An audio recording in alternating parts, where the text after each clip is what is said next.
Hello नमस्कार दोस्तों, मैं अजय यादव एक बार फिर से आप सभी दर्शकों का स्वागत करता हूं आज के हमारे वीडियो में। दोस्तों 21 तारीख यानी होली के मौके पे भोजपुरी फिल्म इंडस्ट्री में दो बहुत ही शानदार फिल्में रिलीज हुई है। पहली का नाम है शेरे हिंदुस्तान और दूसरी फिल्म का नाम है क्रैक फाइटर। और इस वीडियो में हम आपको बताने वाले हैं शेरे हिंदुस्तान के 3 दिन के बॉक्स ऑफिस कलेक्शन की जानकारी। दोस्तों फिल्म काफ़ी अच्छी है और फिल्म को बॉलीवुड और हॉलीवुड के टेक्निक से बनाई गई है। और दोस्तों फिल्म बहुत ही अच्छे मुद्दे बनी हुई है जो कि आपको फिल्म देख के ही मालूम चलेगा। फिल्म में लीड रोल में जुबली स्टार दिनेश लाल यादव, निरहुआ जी और नेहा। फिल्म को प्रोड्यूस किया है रत्नाकर कुमार ने, जो कि इससे पहले संघर्ष को प्रोड्यूस कर चुके हैं।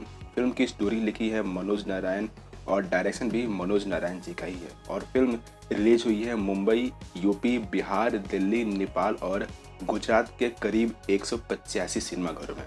दोस्तों फिल्म काफ़ी अच्छी है और इस फिल्म के एक्शन सीन बहुत ही अच्छे हैं जो कि भोजपुरी फिल्म इंडस्ट्री में पहले देखे नहीं गए थे। और अगर ऐसी फिल्म आए तो भोजपुरी फिल्म इंडस्ट्री को हाई लेवल पे ले जा सकती है। दोस्तों स्टार्ट करते हैं फिल्म का बॉक्स ऑफिस कलेक्शन। तो उससे पहले हम आपको बता दें, अगर आप जुड़ना चाहते हैं हमारे व्हाट्सएप ग्रुप से तो डिस्क्रिप्शन में लिंक दिया हुआ है, उसे फॉलो करके आप हमारे व्हाट्सएप ग्रुप से जुड़ सकते हो।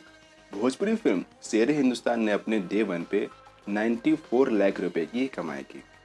फिल्म का सेकेंड डे का बॉक्स ऑफिस कलेक्शन था 82 लाख रुपीस और फिल्म ने अपने तीसरे दिन 86 लाख रुपए की कमाई की। तो इस हिसाब से भोजपुरी फिल्म शेरे हिंदुस्तान ने अपने 3 दिनों में 2.62 करोड़ की कमाई कर चुकी है। दोस्तों फिल्म का बजट है 4.12 करोड़ और देखना बाकी है फिल्म हिट होगी, सुपर हिट होगी, ऑल टाइम ब्लॉकबस्टर होगी या फिर ऑल टाइम ब्लॉकबस्टर होगी। आपको क्या लगता है कमेंट करके ज़रूर बताएं। वीडियो पसंद आया है लाइक तो बनता है ना दोस्तों। Thanks for watching. मिलते हैं किसी और फिल्म के बॉक्स ऑफिस कलेक्शन या फिर कोई लेटेस्ट जानकारी के साथ। जब तक के लिए बने रहिए, देखते रहिए एंटरटेनमेंट फॉर यू।